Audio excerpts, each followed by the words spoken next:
Love this podcast? Support this show through the Acast supporter feature. It's up to you how much you give, and there's no regular commitment. Just hit the link in the show description to support now.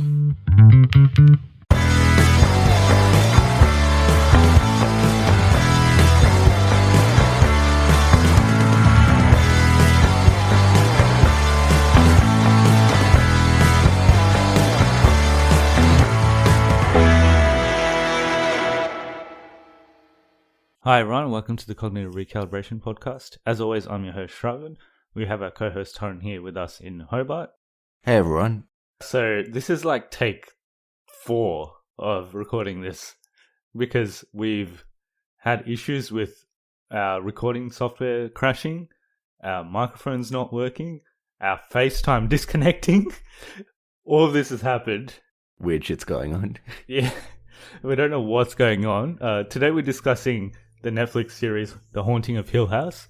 That could be one of the reasons why. Maybe the ghosts don't want us to review this series, so they're just trying their best not to get this recording happening. But here we are, and let's see how we go. We might not be here by the end of the recording, but let's see. Yeah, look, my Audacity really doesn't want to record this, so there could be a chance you'll just be listening to Shravan for the rest of the episode. Okay, well, just a disclaimer before I start. I might sound a bit low on energy because I'm doing this low carb diet and it's really hard. Are you doing the low carb diet? Yeah. So I'm like... You're doing a keto? Nah, it's just no rice, no bread, nothing with carbs and no chips or anything like that. Then what are you eating? I'm pretty much just eating lentils and salads. Yeah, that'll be a struggle. It's really hard. So I'm like constantly hungry. So I could sound angry in this as well, because when people get hungry, they sometimes get angry as well. Are you doing it with your wife? Nah, she's not doing it. It's just me. Why are you doing it? In an effort to get fit for summer. Okay. You want the summer bod? Yeah, because I've put on a couple of kilos over winter. So okay. And we've ordered. So you know how? So we were getting these Christmas sweaters ordered from like these Marvel branded sweaters, and I was thinking to get small. We're usually extra small, both of us. I was thinking to get small because I might not fit into an extra small anymore. But then I actually changed the order, so it's extra small. Oh, you changed it to extra small? Yeah. So that's your motivation now, is it? So you gotta lose the weight, or else you're not gonna fit into your Christmas sweater. Yeah, so it's extra small. So before it comes, I've got to like lose the extra kilos. So I'm like running 5Ks every day, not eating carbs. Yeah, I've already lost a kilo, so it's kind of working. But I'm also kind of dying at the same time. So the first month's the hardest. Yeah. But yeah, the sweaters are pretty nice. We got them off a website called Merchoid, and they have all kinds of Marvel, Star Wars, DC, and they're all licensed as well. So if you guys are looking for Christmas merchandise, check out merchoid.com. They're pretty cool. That was a free ad. Yeah, it's a free ad for them. We're not even sponsored by them, but I'm just telling you because they're pretty cool. Yeah, they're pretty cool. All right, I guess we'll get started on. We haven't been cut off yet, so nah, it's good still so going. far. Still going strong. All right, so Haunting of Hill House. When did you watch it? It's been a while, maybe 2 weeks. Okay, yeah, I watched it because I didn't really binge it. I watched like one episode every day, and I finished it earlier this week, and then I watched the last episode again yesterday because my wife hadn't seen it. Oh, so you watched it again. Yep. I'm trying to think when I finished. Must at least a week ago. I think you finished a week ago. You started after me, but you finished way before me. Yeah, I did. Because you started... No, you finished when Sabrina was released. Like a day after Sabrina was released. After. Yeah, bit after. Because you started watching Sabrina straight after this. Yeah. I still haven't finished Sabrina. Yeah, I'm still like 4 episodes into Sabrina. Yeah, I still haven't finished it. I hear it's okay, but... Yeah, it hasn't really gripped me yet, but I'm hoping it does soon. I'm 8 episodes in and it hasn't really gripped me as well. Okay. Whereas, yeah, I was pretty much into this one after the first episode. Okay, well, we'll start on the review. I've got some background info as usual. So it's created and directed by Mike Flanagan, and it's based on the 1959 novel of the same name by Shirley Jackson, and it was released on 12th October on Netflix. So it's been a little while since it's been on Netflix. In terms of other versions of this, so there are other adaptations. So the first film adaptation was in 1963. Shortly after the book was released. So 1959 was when the book came out. They did make a movie in 1963, and apparently that one is a relatively faithful adaptation, and that was pretty well received by the critics. But there was another film adaptation in 1999, and apparently that one's trash. Apparently it's really bad because it doesn't follow the book that much, and it's just a bad movie. So did you say this one is faithful? This show? Yeah. I think it is, but I think they also changed up a couple of things. And it's been adapted for the stage twice, in 1964 and 2015. So there are stage versions of this too. And there was a mini-series called Rose Red in 2002, which was adapted by Stephen King, and that was loosely based off this. Fair enough. In terms of the director's previous works, so Mike Flanagan, have you seen any of his previous stuff? I don't know. Well, let's see if you have, because I've got the list. Yeah. So he made a movie called Oculus. No, I haven't seen it. In 2013. So I think his specialization is horror. Horror movies. Everything he's done is horror. So Oculus in 2013. Hush in 2016. We watched Hush. I've seen Hush, yeah. Yeah, we watched it on Netflix. And Before I Wake in 2016 as well. Haven't seen it.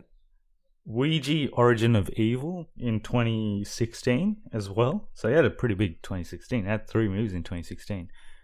Ouija Origin of Evil, that's the second one. So the first one's apparently the first really one's bad. shit, isn't it? Yeah. But the second one, everyone said was really good. Yeah, okay. Yep. So he directed the second one. And Gerald's Game in 2017. I haven't seen it, but I heard it's pretty good. That also has Carla Gugino in it. Yeah. Who's in this. And his wife is in this as well. And she's in Hush. Oh, is his wife Theo? Yeah. Okay. This year's done Haunting of Hill House, the Netflix series. And he is also going to be directing Doctor Sleep, which is coming out in 2020, which is a sequel to The Shining. I heard about that, yeah. Yeah. He's one of the better horror directors at the moment. We can jump into the story. So, do you want me to explain the story, or do you want to have it go? No, you can explain it. Okay. I've got it written down. So, basically, when did you think this was based? Like, not obviously, there's a present day part of this, and there's also a part in the past. And they only mention that it's 26 years before. But when did you think that 26 years before was? It would have been like the early 90s or late 80s or something. Yeah. So it was early 90s, so 1992. So that means that present day was actually 2018. So in 1992, summer of 1992, Hugh and Olivia Crane, along with their 5 children, Stephen, Shirley, Theodore, Luke, and Eleanor, temporarily move into Hill House. That's just a big mansion I think it's in Massachusetts. So, because it's not far from Boston. Yeah, it's in Massachusetts. Basically, they move in just to renovate it and then sell it for a profit. Because that's what Olivia and Hugh do for a living. So they're basically... They're the guys from The Block. Pretty much, yeah. Yeah. They're pretty much The Block. Australian hit reality TV show, The Block. Where they basically given a rundown house or an apartment and they have to renovate it and sell it for a profit. Which is basically what they're doing here, except this is a mansion. So I don't think they've ever... Maybe that's the next series of The Block. Mansion. Yeah. After they move in, they find out that it's basically haunted. Or the children do, more than the parents. And then the mother does, so Olivia does. And Hugh's kind of always adamant that it sort of isn't, but he kind of sees stuff happening too. And then they flash forward to the present day, and the children are still haunted by the events of their childhood, living in this house for just a summer. And obviously there were some tragic events that happened in that house, and there's further tragic events that happen in present day as well. That's all I can say, sort of spoiler free, but that's the premise of the story. Yeah, pretty much. There's drugs. Yeah, there's drugs involved and a lot of coarse language for some reason. That's what the Netflix certification says. Was there a lot of coarse language? Yeah, well, in some episodes. Okay. Yeah. And some characters more than others. Yeah. I've got some information about the production. So the exterior of the Hill House was filmed at Bisham Manor in LaGrange, Georgia, and the interiors were filmed on sets. So all the interior stuff is basically a soundstage. So there's actually a mansion like that in Georgia. And apparently Bisham Manor is an English Tudor-style mansion that is popular. That is a popular event and wedding venue. Oh, okay. But it looks messed up in some of the outside shots. It might have been CG? Might have been CG. But I don't know if it's going to be that popular anymore. Yeah. I guess we could jump into the cast and then we'll talk about what we liked, what we didn't like. So the cast, there's basically the principal cast, which is the family. It's kind of like It. Well, how It's going to be. There's like the young version of them. And the older version of them. Yeah. And the way it's narrated, it reminded me a bit of Batman Begins as well. You know how Batman Begins, like they show him as Bruce Wayne, like older Bruce Wayne, and then when he's a kid as well.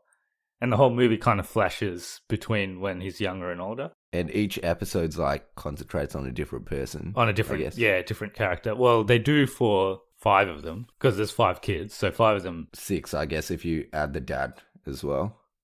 And then 7 if you add the mum. Oh, yeah, no, she does have her own one. 8 and 9 are just different. The last 8 3 and episodes. 10. 8 and 10 are different. Because 7 is kind of the dad's one. Yeah.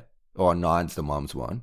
And 8 is the... and 6 is just like everyone as well. That was as non-spoilery as... Yeah, that was non-spoiler. Yeah, that was non-spoiler, but there's 10 episodes in the series. In the first season, anyway. We'll talk about whether there might be a second season or not in spoilers.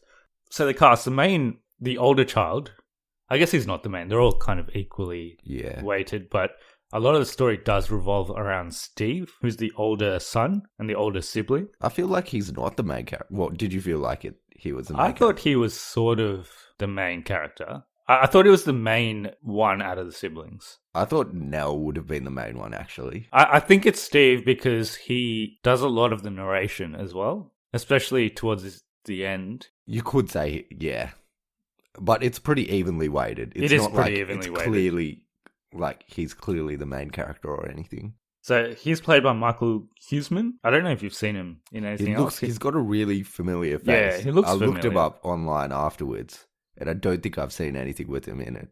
He's in some movie with Blake Lively called something Adler. He's in Game of Thrones. Oh, okay. I've seen him in that. Yeah, The Age of Adeline. That's what I was I've seen that. Is he young Harrison Ford? I guess he looks like he's the main character in Age of Adeline. I've seen that one. It's when she doesn't age. And then when she's younger, even though she looks the same, but when she's younger, she falls in love with like a younger Harrison Ford. Okay. And then when she's older, she falls in love with Harrison Ford's son. Oh, okay. Yeah. Fair enough. That's creepy and weird. That's not something you want to do. Oh, he might have been Harrison Ford's son, I think, in that. He looks like he might be. Yeah. He's also in World War Z. Oh, okay. I can't remember who he is in that, but he's in it. So yeah, it's been a few things. I'm just going down the list of... I think this might be the list that comes in when the show starts. So Michael Huseman's actually the first name that comes up. Okay, and then the second name is Carla Gugino, who's the mother character. Mom. She's obviously been in a lot of stuff. So she was, as we mentioned, she's been in the director's previous Netflix movie, Gerald's Game. But she was also in Spy Kids. Oh, yeah, my favorite. Not really. I fucking hate that movie.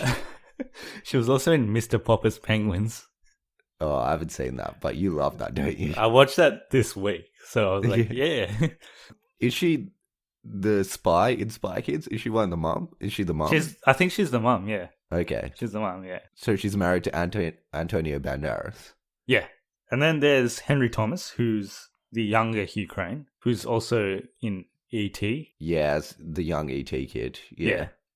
He's also got a really familiar face. Apparently he was also in Gerald's Game. And the older Hugh is played by Timothy Hutton. Yeah, don't know who he is. Yeah, I thought they might have done like some crazy de-aging thing, but then I realized this is Netflix. It's a different character. Yeah. Yeah. That's what I thought as well, to begin with. I'm like, is it just the same guy and they've added makeup to him, or is it an old guy and they de-aged him? And then there's Elizabeth Reesa as Shirley. So she's the second oldest and older sister. Yeah. She's my least favourite character. She's probably my least favourite as well. She's a bit annoying. We'll talk about it more in spoilers, but yeah, she's a bit annoying sometimes.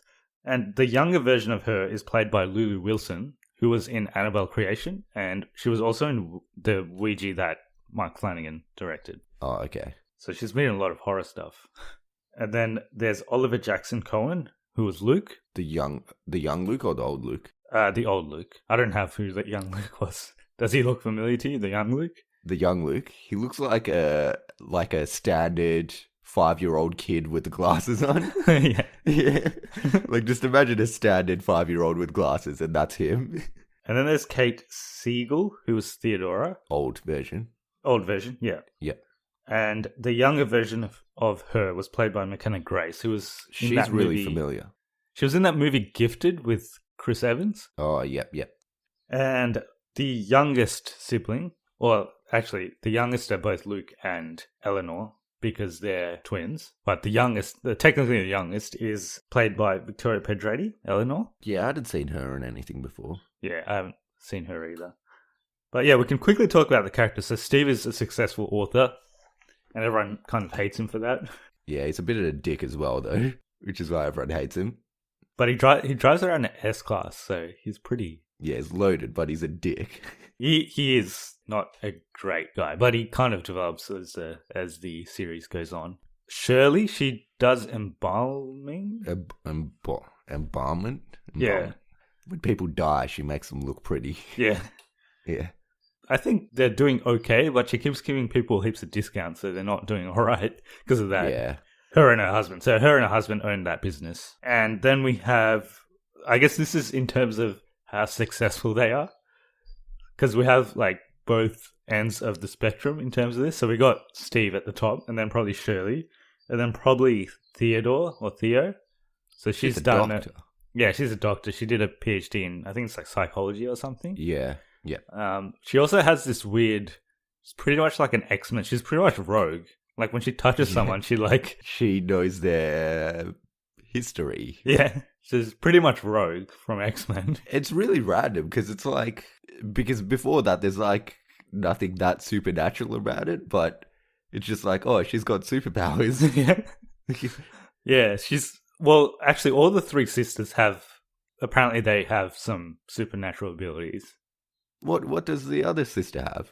Well, Nell, we'll talk about spoilers, but yeah. So Nell obviously does have some. Nell obviously okay, does. but what Theo does obviously Shirley does, have? but Shirley apparently she does too, but it's not really that evident. It's not explored as much. And I guess next in terms of success is probably Eleanor or Nell. What does she do for work? She married a sleep therapist? Yeah. And he seemed to be pretty successful. And she was doing okay. She did something. She was, she wasn't living on the streets or anything. But then we come to Luke, who is a heroin addict, and he's basically in rehab. Yeah. And he's just, like, stealing money off all the siblings. Yeah. Just to buy drugs. And, so he's rock bottom in terms of where he is in life. But they're still proud of him. They're not. They're not proud of him. They're not proud of him at all. The only one that sort of cares about him is Nell. Yeah. And that's because she's his twin. It's a twin thing. Yeah. They even have an episode called The Twin Thing, which focused on Luke. But the rest of them kind of hate him, especially Steve. Yeah. Steve's a real dick to him. Yeah. And Shirley kind of hates him too, because he keeps taking money from her and stuff. And Theo's kind of borderline. Indifferent. Yeah. But she's like indifferent to just everything. Everyone. She just doesn't care about anything. Care. All right. So we'll talk about positives and negatives. Do you want to start with your positives? Positives, I I like all the characters. The story's really intriguing.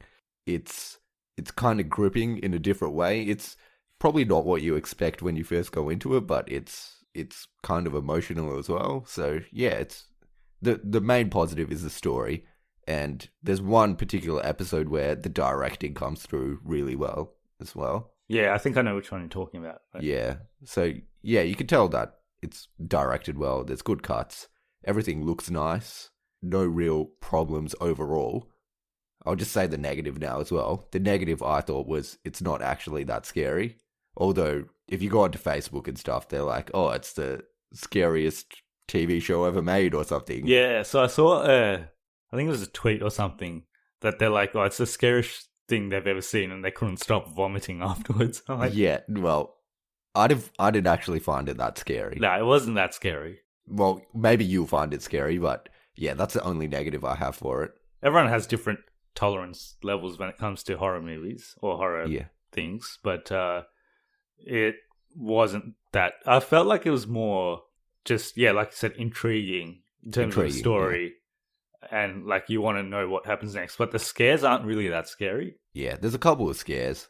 There was probably one scare that got me a little bit, but it was just a jump scare, unfortunately. But it was I think I know the one scare. you're talking about, because Kavya was telling me to because I've been watching this on the train, on the way to work, and she's like, "Well, there's this massive jump scare." She was watching it with my brother-in-law as well, and he got really scared at that point. Apparently, they both loudly screamed when that happened. Yeah, and then she's like, "Yeah, make sure you don't do that on the train because there's this massive jump scare." So I was just waiting for this massive jump scare for the whole. Basically, 6 episodes. It's basically at the end of the episode as well. Yeah, I was waiting, when's this going to happen? And when it did actually happen, I wasn't actually that scared. Yeah, I didn't scream or anything. I was just like, oh yeah, that happened. But it wasn't that scary. Yeah. No, it wasn't. And when they wrap up the story, it's not like a horror movie when they kind of leave you with a bit of a scare. Or they kind of leave you with still that horror in there. They wrap this up so that it's not scary at all. They wrap you up with so you feel good inside. And it's like a Christmas movie. At the end, you feel like everything's gone well. and you're you're pretty happy with everything. My positives, same as you. So the story was really good. The script was really well written because most of the show is pretty much just conversations. So it's just people talking, and that could easily get very boring if it's not written well. Just watch the prequels for Star Wars. Yeah. And I guess it had good acting as well. That makes a difference. So the cast was really good. The atmosphere of the show was really good, just the tone of the show. It's dark, but you can see stuff, which I like. It's everything's dark, but it's still well lit. Yeah, it's well lit. It's really, the lighting part of the show is really good because there is a lot of stuff in the dark, but you can still see what you're meant to see. Yeah, and there's also stuff that you're not meant to see, but they're in the frame. In the background, yeah. There's one episode especially where the whole time I was just looking at the background to see what was in the background because of the way it's directed. That was the episode that I thought was directed really well. I think I think it's the sixth episode Seventh? that you're talking about. Sixth, I think. Yeah. Yeah, sixth episode. Yeah, they do a continuous shot. It's kind of like a bottle episode as well, which is good. And the last thing I really liked was the family dynamic because we don't see it as much these days. Large families, 5 siblings. I don't think many people have that many kids these days. Yeah. So it's kind of a very much a pre-2000s thing. So it was good to see that and how you can have a big family and all of the siblings are so different. They end up in very different parts of life and even their personalities are so different. So I found that really interesting. And it's true because when you have such a big family, they're going to be different anyway. It's kind of like our parents' families. They're bigger than, because it's just us two, but our parents had 3 and 4 and they're reasonably big families. And you can see that all the siblings are very different in a way, but they still have a connection. That was interesting to explore in the show as well. The only negative I had was it is a little slow in some episodes. There were some episodes where I was waiting for things to happen and it was just kind of still building up. It's definitely a slow burn. It's more story-driven rather than scares-driven. It's not like a typical horror movie where like you start off with a massive scare and then... Yeah, even in the first episode, there's a bit of a scare at the end, but other than that, it's not that scary, once again. It's very much story-driven, yeah. Yeah, overall, it's not that scary. Like, you could watch... If you aren't watching this because you think you'll throw up continuously, you probably won't. Yeah, you probably unless won't. you've eaten street food beforehand, then I can't guarantee it. So just as we're talking, our FaceTime says poor connection. Does yours say it, or is it just mine? It's just yours. It's your internet. Okay. Well, it's saying poor connection, so we're getting a signal not to talk about spoilers because we're leading on to that now. Yeah, but we got to keep going. So if you don't get an episode from us next week, you know why. Maybe Nell's walking around this room. Yeah, or $5 we'll finish recording this, and then it'll say there was a problem with the recording. Like we did that one time. Yeah, if that happens, we are not doing this again. No, we're not doing this again. We're just releasing it as is. So yeah, if we ever cut off, that's why, because we just couldn't be stuffed re-recording this. So yeah, we couldn't be stuffed. You might get like a 3/4 of an episode or something. So overall, I say it's an excellent show. One of the best.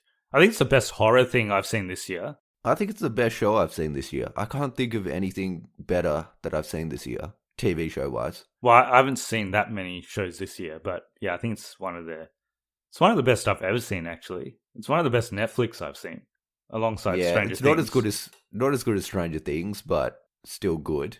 I'm trying to think of if there's anything better this year, and I don't think there was. Yeah, we haven't had Game of Thrones this year, right? So no, there wasn't a Game of Thrones. Yeah, there hasn't been much. Westworld Season 2 was very boring.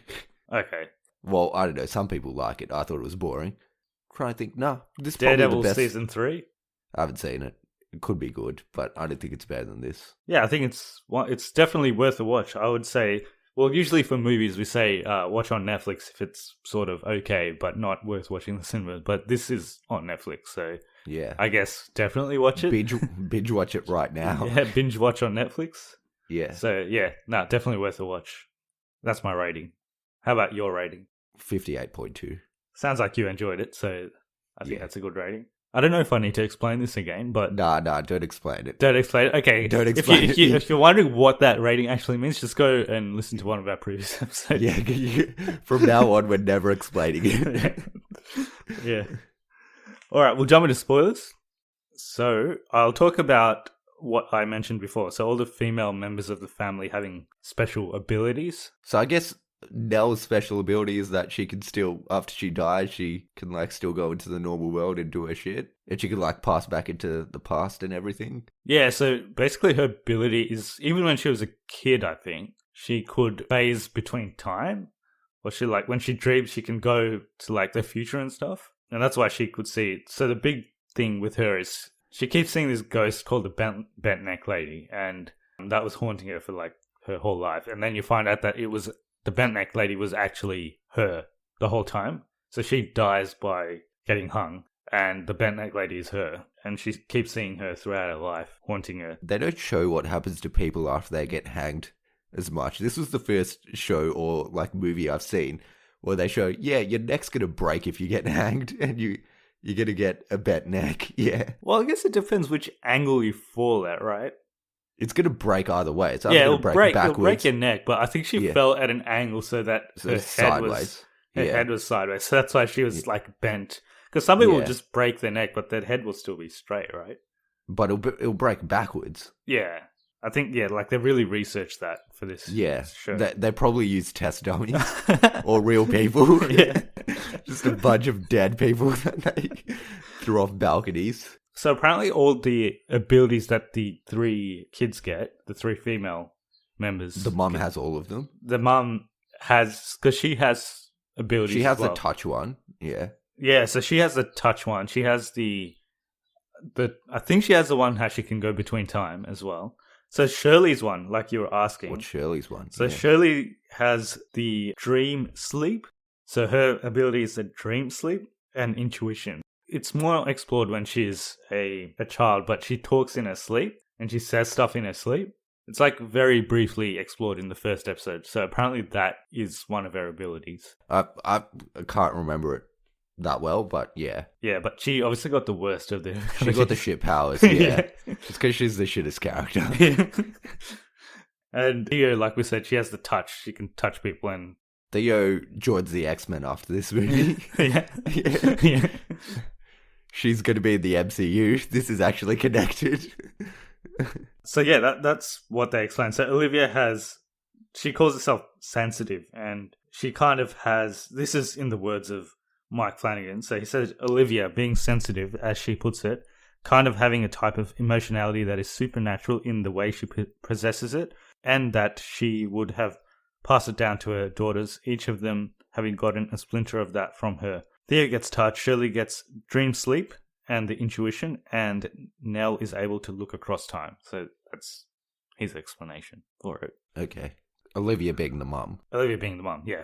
Yeah, they don't say her name that often, but yeah, her name is Olivia. I think they call her Liv most of the time. So the other big thing in the show is this red room. They all try to sort of get into it. Well, it's mostly Shirley, Nell, and Hugh, the father, that try to get into the red room. This was a twist I didn't see coming, although there is points during the show where they kind of hint at it continuously, but at the time I didn't realise. Yeah, so there's this... Did you notice the window? Being the same in every one. So there's this rectangular, small, like thin rectangular window, and it's the same in all of them. I just thought it was just the house architecture. Like, houses have the same windows in Yeah, so I thought it was just like another room in the house. But basically it turns out that this red room that the family's been trying to get into for all the time that they were at the house, they actually were in it, and it was a different room for each of them. So for Steve, it was like his room where he plays Nintendo, and for Theo, it was the room where she practices dance, and for Shirley, it was the room where, I think they call it the family room, where she like looks at photos or something. Oh yeah, yeah. No, for the mum, it's the book room. Yeah, for the mum, it's the reading room, and for Luke, it's his treehouse. Yeah, it's a treehouse for him. Although, what's the oldest? Steve also goes into the treehouse with Luke sometimes. Yeah, he does, yeah. But didn't they realize that they're walking through a house and they're suddenly in a treehouse? And then they somehow end up in a treehouse. They're all fucked. It doesn't matter. Yeah, they're all a bit crazy, especially the mum. Yeah. Yeah, she's pretty crazy. But yeah, basically they shot the room from the same angle every time you see them in like the treehouse. Or for Nell, it was like it was a toy room. Yeah, like where she has the tea parties or whatever. Tea party, yeah. Oh, and for Luke, it's a toy room, sorry. For Luke, it's his treehouse, yeah. Oh, treehouse, yeah. And for Nell, it's a toy room, yeah. Yeah, a toy room, yeah. So basically, they show it from the same angle, and they only show the red room from another angle when they're actually in it in the final episode, in episode 10. In the episode 10, yeah. So obviously, we're doing full spoilers here, so if you haven't I think we did mention that. Yeah, I said spoilers, but I didn't give the disclaimer. Some people don't get it. So we're doing full spoilers, so if you haven't seen the show, definitely stop listening now. Well, as I was saying, yeah, it was filmed from the same angle. So, and only in the last episode, they show it from another angle. The different angle.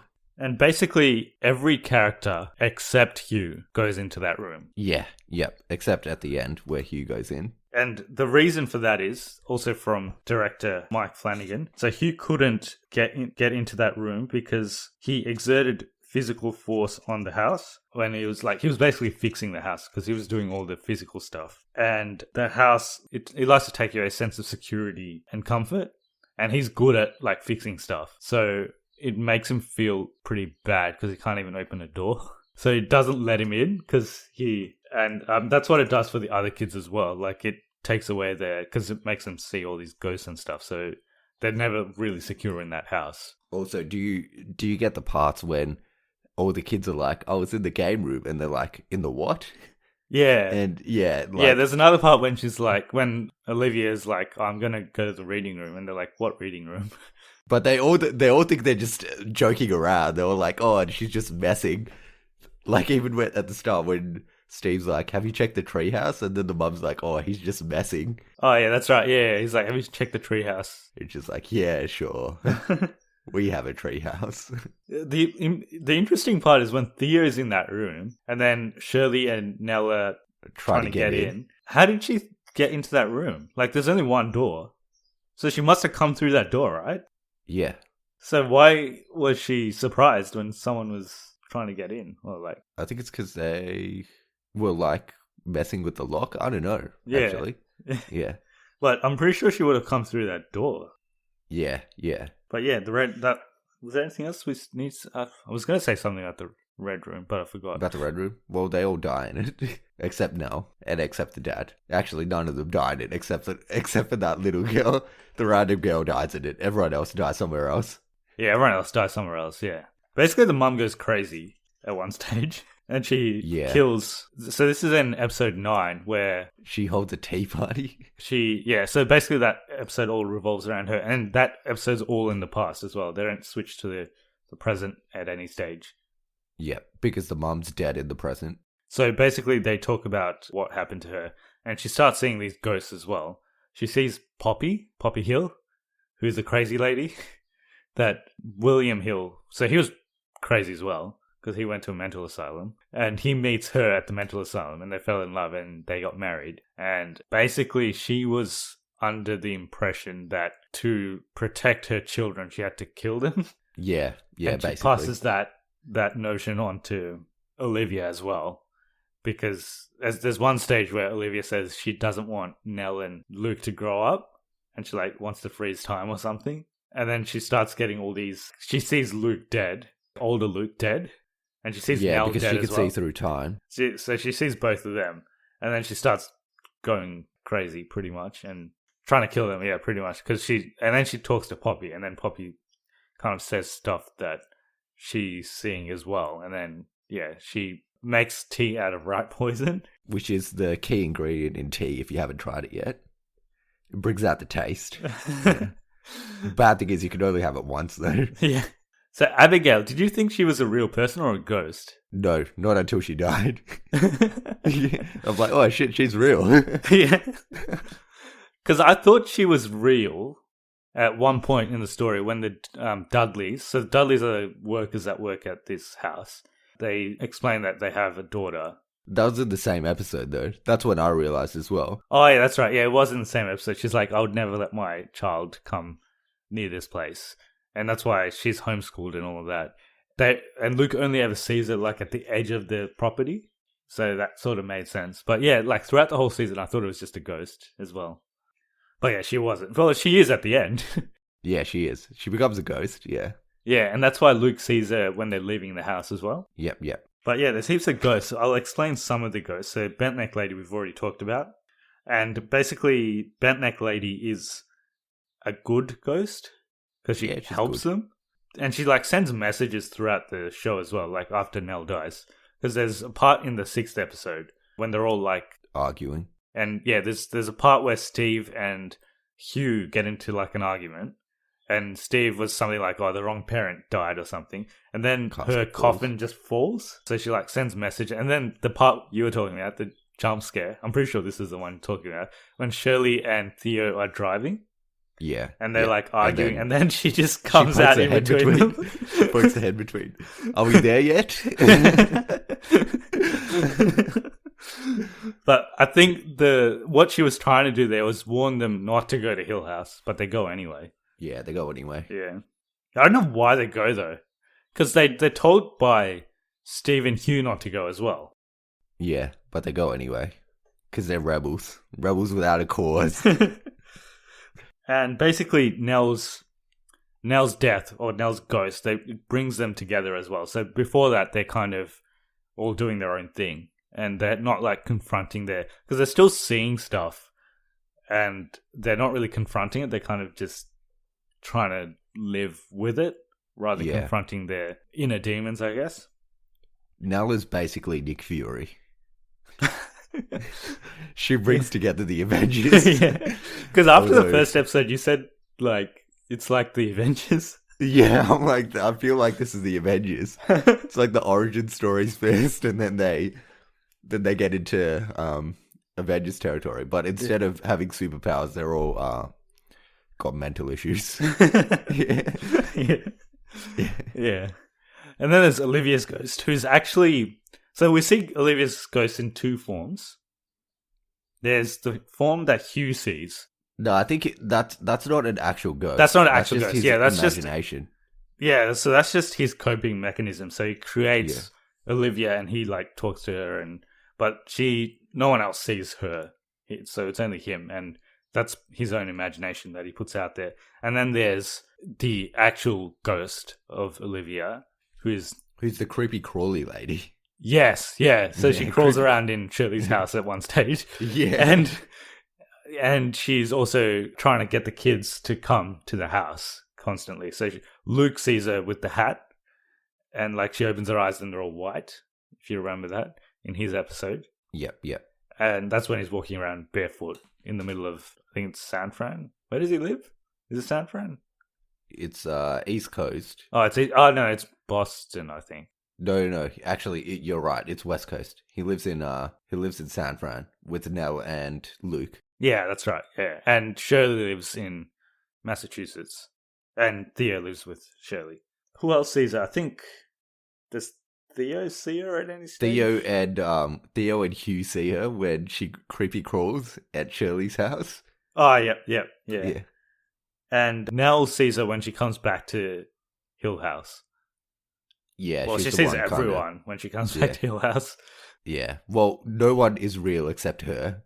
Yeah, because you see, in the first episode, they show her dancing around by herself in this creepy old house. With like no lights on or anything. And then you're like, what the fuck's going on here? Yeah, and then in her episode, they explain what's happening. So she sees her dead husband, so does he just die of natural causes? I guess so. I think he does. So he's just had a bad diet or something? He did get on the low carb diet early enough. They say he died of an aneurysm or something. Aneurysm, yeah. At first, I thought the bent neck lady killed him, but then Nell is the bent neck lady, so yeah. So he just dies. And he's not even that old. Because unfortunately, African American people have a lower life expectancy. Lower life expectancy. It's actually a commentary on the difference between white American and African American life expectancy. Yeah, that episode is. Yeah. That episode specifically is. Yeah. Yeah, because he's not that much older than her, and she was 6 when they were in Hill House, and it's 26 years later, so she's like 32. Yeah. Yeah, pretty old. Yeah. Pretty old. She doesn't look that old, though. She looks younger than that. She looks like she's mid-20s. Yeah. Luke looks like he's old. No, it doesn't. That's only because of the heroin. Yeah, I guess he doesn't look that old. He looks like late 20s, maybe. When he's in the last episode, when you see him like clean shaven and stuff, he looks he looks late younger. 20s. Yeah, he looks all right too. He looks not too bad. He looks like he's been hitting the gym a bit. But when he's on the heroin, that's when he looks real good. Yeah, and then he's got his friend who he sees as a ghost as well. So does she die? No. Oh, well, it's not totally said, but she takes the money, and it's kind of implied that she OD'd. But like maybe she's alive. It's not totally said. But yeah, she stuffs him up. Yeah, she does. And he sees her again. So in the final episode, they do this thing where everyone sees their like dream scenario, I guess. Not all of them, because Shirley definitely doesn't. What does Shirley see? So Shirley sees that weird guy with the scotch. Oh, yeah, that guy, that bloke. The bloke who's always offering her a drink, and you're like, what's happening here? Like, yeah, she sees that. No, actually, what happens is, doesn't everyone see what they fear the most or something? Yeah, I think so. Well, Steve sort of doesn't. So Steve goes... No, but he sees her pregnant, but then his fear is that his child is going to be like a demon or something. Yeah, or like have all the issues that his family has, because he thinks it's genetic. So yeah, he sees that. Well, he kind of sees that. It's weird, because when they start that episode with Steve, and I actually thought that was real. In like the future. Yeah, I thought that was in the future, and he's actually writing about what happened in the past, which is what he's doing. But then he can't remember past a certain point in which he like walks into the Red Room, because the Red Room opens for him, but it doesn't open for you. So he walks in, he sees Luke like dying. Dead. Yeah. Yeah. And then he can't remember past that point. And then that's when you realize that, well, that's when he realizes that he hasn't actually left the house yet and he's still in the red room.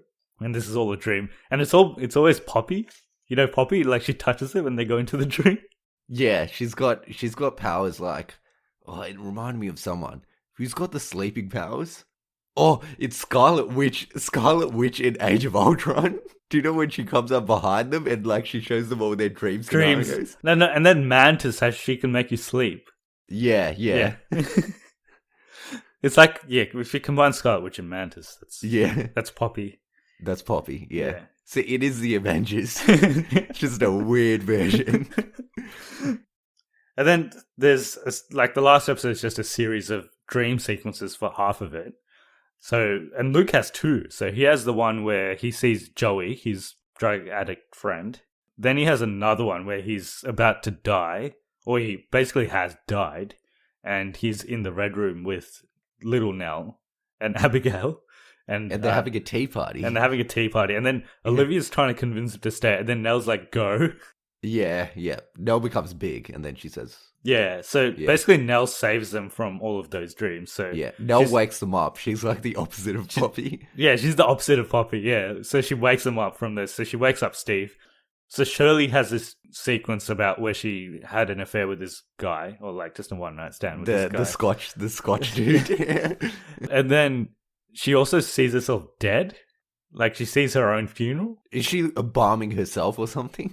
No, I think her husband, because her husband's there as well, and the guy that she... Oh yeah, she's walking down the kind of aisle to see who's in the coffin, and it's her. Yeah. And it's her, yeah, and it's the guy, so it's her husband, and it's the guy that was at her mother's funeral. Yeah, that helped her walk down the aisle. Yeah, that helped her walk down the aisle, and then like from that moment on, she wants to do this as a living as well, remember? Yeah. Because she sees her mother, and she's like she looks like what she did when she was alive, and she's like, I think that's a great job, I'm going to do that. Let's do that. And Theo... What does Theo say? Theo's with her partner. With her, that she's kind of seeing throughout the series. Yeah, she's like on and off with her, but like what their partner says is quite interesting because she says stuff about William Hill. So basically the stuff she says about guilt and fear and how they made this man go mad. And he like bricked himself in a house so that he could escape it. And then he died in the house.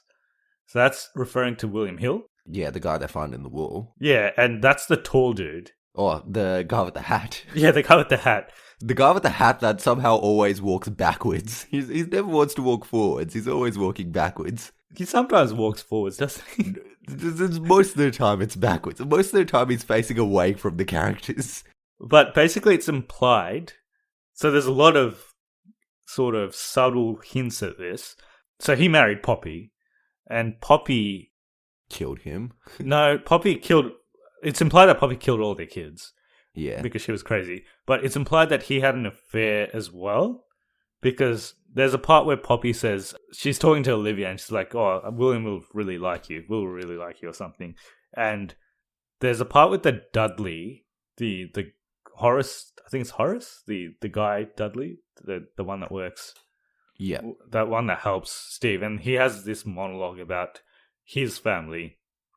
And his mother, how she went crazy because she used to work at the house. Yeah. And then he'd hear her like walking out in the night and like giggling to herself and stuff. But it's implied that she was actually having an affair with Will. Oh, okay. He might have been Will's son. Oh, okay. He might have been Will's like illegitimate son because he never talks about his father. He only talks about his mother. Yeah. And basically she dies as well because she used to go out at night and stuff. And that's why Will dies of guilt and fear because firstly he was guilty that he was having an affair and he was fearful that his actual wife would ever find out. But I think she did find out. She already knew anyway. Yeah. So he like to escape from that he bricks himself in the house. It's also implied that the reason he comes out so tall is that he was made to feel short because of all this guilt and stuff that he was carrying. So he was feeling shorter and shorter, like metaphorically.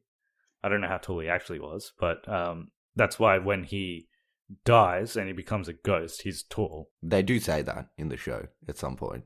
I think Poppy says it or something. They see Nell in the red room, so they all wake up in the red room. She says some stuff about... So she explains everything about the red room. She says some stuff about family. She, like, forgives all of them because they were kind of... They're all dicks to her. Kind of, yeah. Like, Luke made her buy drugs for him. And yeah. Steve just, like, never picked up her phone calls. And, like, she, like, turned up to one of his book readings and, like, she asked him questions and he just, like... He tells her to fuck off. Yeah. And Theo doesn't help her out. He doesn't, like, she comes over to, like, hang out with her and she just doesn't help her at all. Yeah. And Shirley just never talked to her, so... Shirley's just a bit of a dick as well. The two oldest ones are just dicks. Yeah, Shirley's just annoying because she's like a control freak. And she swears a lot, if you haven't noticed. Oh, really? I didn't notice that much, but I don't notice swearing that much unless it's very obvious. Yeah, I think her and Theo swear the most. Okay. Theo's pretty funny. You know when they're in the red episode room? where she gets drunk? Which one? Oh, yeah, in the 6th episode. And then she tries to sit down. She tries to sit down on the couch and she falls off. Oh, yeah. I found that part really funny. So that was the episode where they had a continuous shot. Yeah, it's like a circular shot around around the dad while he has a monologue. Yeah. Well, the whole episode's continuous as well. Yeah, basically. There's probably cuts in there somewhere. Yeah, there's a shot where he's like, he walks in and he sees the children older, and then the camera pans around him, and then he sees them younger, like he sees them all as kids, and it's like all one take. But they've obviously edited it in a way that it looks like it's one, kind of like Birdman. Yeah, or like those scenes in Daredevil when they have the one take action scenes. Oh yeah, have you seen those? No, they're pretty good. But I've heard about them. There's another movie that did it too. Avengers. Oh, yeah. Yeah, Avengers. Yeah, this is basically Avengers. It is Avengers. It's got all the makings of Avengers. And then there's just those random ghosts that people see. So there's the guy who fixes the clock. Oh, yeah, who Steve sees. Yeah, Steve sees. And there's just ghosts in the background. I don't know if you noticed, but there's just random ghosts. I always see the bent neck lady in the background. Yeah, so in the 6th episode, you see her. Like, she's just standing sort of at the back. Yeah, she's just listening in, getting the wise words. There's actually ghosts, just random ghosts in the background. Yeah, I didn't spot them all in the show, but I just saw an article on it later. But they're basically just in the background. I think the overall sort of message in the show is that you should confront your trauma or your inner demons. And, like, if you don't, you'll just keep die. Yeah, you'll die, yeah. You keep getting haunted by them. You might not necessarily die, but, yeah, some 2 characters actually do die in this. Yeah. And one almost does die as well. But he tries to confront his demons, although I guess he wants to just burn them. Yeah, and it doesn't work. So basically the house is like a living thing. Yeah. Yeah, because it can fight back as well. I guess each one has lived in this house, so each of them are, like, I guess, scarred by this experience, and they, like, all deal with it in different ways. So Luke takes drugs, and Nell gets all depressed, and that's why she eventually... And she tries basically every method of getting over it. She, like, becomes religious, and she gets on antidepressants. She does a whole range of shit. I think she finally starts to get over it when she meets the guy she marries, but then he dies, and then it's back to square one. Shirley's a control freak, so that's how she deals with it. She, like, wants to just take control of everything. Theo just doesn't care about anything. She disconnects herself from everything. Yeah, she's just unemotional about everything. So she's just unwilling to feel any emotion, even though when she touches people, she feels what they feel. So it's kind of a weird thing. But that's why she wears the gloves, so that she never has to feel anyone's emotions. And then Steve is basically, he just rubbishes everything that happened. So he's just unwilling to accept the truth. Yeah, Steve is just a bit of a dick. No, well, you're right. He just doesn't. He tries to explain everything and have a reason for everything. And he also writes a book that isn't completely true. He writes a couple of books. And they also say that the Red Room is like the stomach, and it eats people that live in the house. Oh, okay. Yeah, they kind of say that. And like the father also says we're like an unfinished meal to the house, and that's why it wants us to come back so it can finish us off. Yeah. So yeah, there's a lot of sort of subtle metaphors and stuff throughout the show. Oh, and there's also that thing about the witness marks. I don't know if you remember that. So that's when the marks that show when repairs are done on an antique clock. There's even an episode on it. Like the episode's called Witness Marks. And the metaphor is the house is like an antique clock, and Hugh and Olivia came there to fix it. So they've left marks, and the marks are the people that die in the house. Fair enough. Which is 3 of them. Yeah, well, Abigail included, yeah. She's not part of the family. Well, then it's only 2 of them. Well, actually, no, it is 3 of them, because Hugh dies. I don't get how he dies, though. He overdoses on the pills, doesn't he? Oh, does he? Is that how he dies? Yeah, I think he overdoses on the pills. Oh, okay, fair enough. I thought, because don't you see blood? Or is that just my imagination? I don't think so. You see the open pill bottle next to him. But they all die near that staircase. They do, yeah. 2 of them jump off it, and 1 of them dies next to it. Like we said, the ending's all happy. So Shirley reconciles with her husband. Luke is clean. I think it's like 2 years clean or something. Yeah. By the end of it. Lee, Steve's wife, is pregnant, and Theo is... takes off the gloves. She takes off the gloves, and she's in a relationship with her partner. With the on and off partner that she sees throughout it. Yeah. And the house takes Hugh and makes a deal with... So he makes a deal with Olivia saying that Hugh will basically stay if she lets the kids out, because she was the only one that could open the door to the Red Room. So he dies and stays in the house. And also the Dudley's daughter... stays in the house. Yeah, well, she was always in the house. And then the Dudleys, at the very end, the Dudleys are like... That was a bit funny, because the makeup was a bit weird. Because it was just the same people, but they're just white hair. Yeah. It was just like a white beard, white hair. But yeah, they come back and they die in the house as well at the end. It's funny because the mum's dying and the guy brings her into the house. He's to basically make sure that she dies in the house.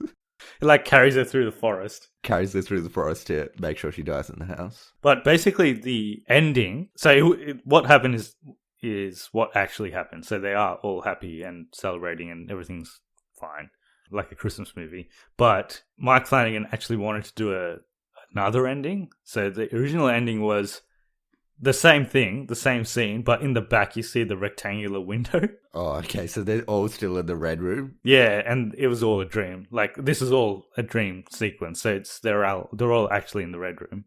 That was original. That's what they wanted to do, but they thought it would be too depressing, so they didn't do it. It's more like a Christmas movie now. Yeah. It's like an Avengers Christmas movie. Yeah, it's a mixture of both of those together. But yeah, it was a good show. There's a lot of subtleties to it as well, which is what I like. It's a bit like Avengers. Yeah, it's also a bit like a Chris Nolan movie, because there's a lot of stuff like Inception. There's a lot of subtle stuff in it, which you can read into as well. Yep. Yeah, I really enjoyed it. Good show. Yeah, good stuff. So who was the worst sibling and who was the best sibling? Shirley's the worst. Yeah, I would say Shirley's the worst. Theo's the best. Theo, I'd probably say... Theo's basically rogue, so... If Luke wasn't a drug addict, he's not actually a bad guy. I would say Nell was probably the best sibling. Nell was the best, but she dies. Nell's actually the best sibling out of all of them, but she's the one that dies. Like, that's the irony of it. Like, everyone else is like, shit, they're all shit people. Like, even in that 6th episode where the dad's like, she never asked for anything herself. It'd always be for what you guys wanted and everything like that. Yeah. So she was like a genuinely good person. Yeah, I think she was genuinely good, whereas, yeah, the rest of them were all flawed in the rest way of them or were all another. shit, yeah. And, yeah, but she's the one that dies. So the first episode's about Steve, and the second one's about Shirley. The third one's Theo. Fourth one is Luke, then Nell. Then the sixth one the funeral episode, which is the continuous shot one. The 7th one is about the dad, pretty much. And the 8th one is when stuff starts to go down. Yeah. Both in the past and the present.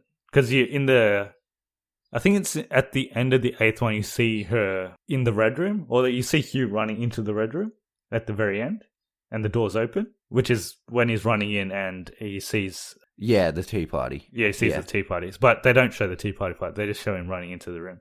And then the 9th one is all about the mum. Yeah, and the 10th one's the finish. And the 10th one's the finale. So, yeah, it's pretty well-paced, apart from some parts. I thought Shirley's episode was a bit slow. I didn't mind it. It was okay. But it's also the one that's probably... that has the most scares, depending on what you get scared of. But I think that one... because it has the part where... I think it's Nell walks into Shirley's room and then they hear sounds on the walls. Oh, yeah, the banging stuff. Yeah, I don't... Yeah, did they explain what that was? It's... No, they don't. And then there's the part with the dead kittens and stuff as well. Actually, do they explain it as it's the dad doing work? In the middle of the night? Yeah. I think they explain it as the pipes or something. No, that's what the dad explains it as, but that's not what it actually is. I'm not sure. It's probably explained somewhere. We just forgot. It's been a while since I've seen this. Yeah, it's been a while since I saw that episode as well. But yeah, in terms of the most scares, I think that one and maybe the second last one. The one with the mum? Yeah. The one with the mum has a few scares. But overall, it's not that scary. I think most people would be able to watch it. I had a bucket ready, but I didn't have to use it. Yeah. Is miles better than The Nun. Oh, yeah. In terms of scares as well. Yeah. But The Nun was, in fairness to The Nun was funnier. It definitely was funnier, yeah. Yeah, it was funnier. There isn't much comedy in this one. Oh, the part where I actually laughed was where they're all in the Red Room in the last episode. And then Steve and Theo are trying to open the door, and then Theo's like, all our lives we've been trying to get into the ship, and now we can't get out. Yeah, that's like ironic, but yeah. I laugh at all the stupid parts. Like there's the part when she like tries to sit down on the chair and she falls off. That part's funny. And there's actually lots of funny parts in that episode where they all get drunk. Yeah, they're pretty much all drunk in that episode. Yeah. And they all just blaming each other about being drunk, and it's pretty funny. Yeah, Shirley's like, you're drunk. You're drunk. And then it always turns back to Theo being drunk, and Theo's just in the background like, wait, what? Yeah. It's like she wasn't even saying anything. Yeah. She says like one thing. It's like, you're drunk. Just shut up. You're drunk.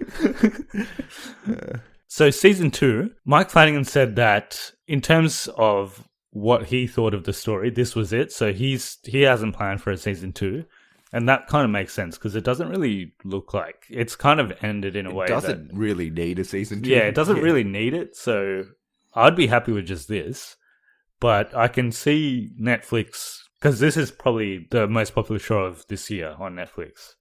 So they would probably want a season 2 just because they'll get the views, even if it's not good. They'll probably want one. But I don't know how they would do it. It'd have to be different characters. So maybe like another family decides to move in there for some reason. And oh, yeah. But that would just be the same thing. So it wouldn't be any good. So I'm happy with just this. But they'll probably make one. But we'll see what happens. It was a pretty close and shut season, though. There wasn't much else going on with it. Like, there's no, like, end credit scene or something. Unless they do the origin story. Yeah, they could do that. Yeah. So they do the actual Hills in the house. Yeah, the Hill House original. That might be okay. If they did rather than a sequel, I'd prefer a prequel. Yeah. So I guess that's it for Haunting of the Hill House. We both recommend it. Yeah, it's good. So let's jump into some news quickly. Did you have anything? Not really. I didn't have much. The only thing I had was the Avengers 4 trailer is going to be out very soon. So yeah, pretty soon. Before the end of the year. So Kevin Feige said before the end of the year. So it's going to be either end of this month or early next month. So end of November or early December. Yeah. When we're going to get it. And the speculation is that it's called Avengers Annihilation. Annihilation's actually a character in Marvel Universe, so it might imply that he's in it. Maybe. And the Russo brothers actually specifically said that it's not based off a comic, but there is a comic called Avengers Annihilation, so it might not actually be called that.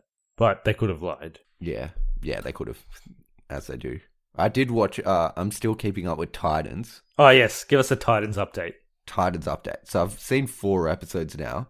Do you know how they're making a Doom Patrol TV show as well? Yes, I heard about it, yeah. Yeah, so there was like a backdoor pilot for the Doom Patrol in the last episode I saw. It was okay. It wasn't great.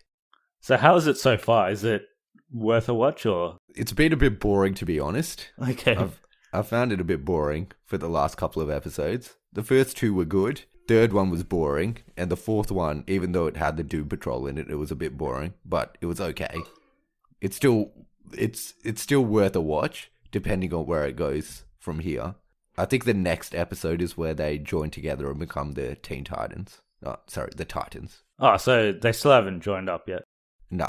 They just joined up at the end of this episode. Oh, okay. The other thing was they've cast the girl from 13 Reasons Why in Avengers 4. Yeah, and everyone thinks she's Hawkeye's daughter. Daughter? Or like Yeah. he's the next Hawkeye. Yeah, I mean, that's all they said about it. They haven't said who she's playing or anything, but yeah. I'm trying to stay away from the Avengers 4 spoilers as much as I can, but it's a bit... Yeah, that's a dog. Yeah, I can hear it now. He wants to get in. Is he outside at the moment? He's outside my room. He wants to get into my room. Oh, okay.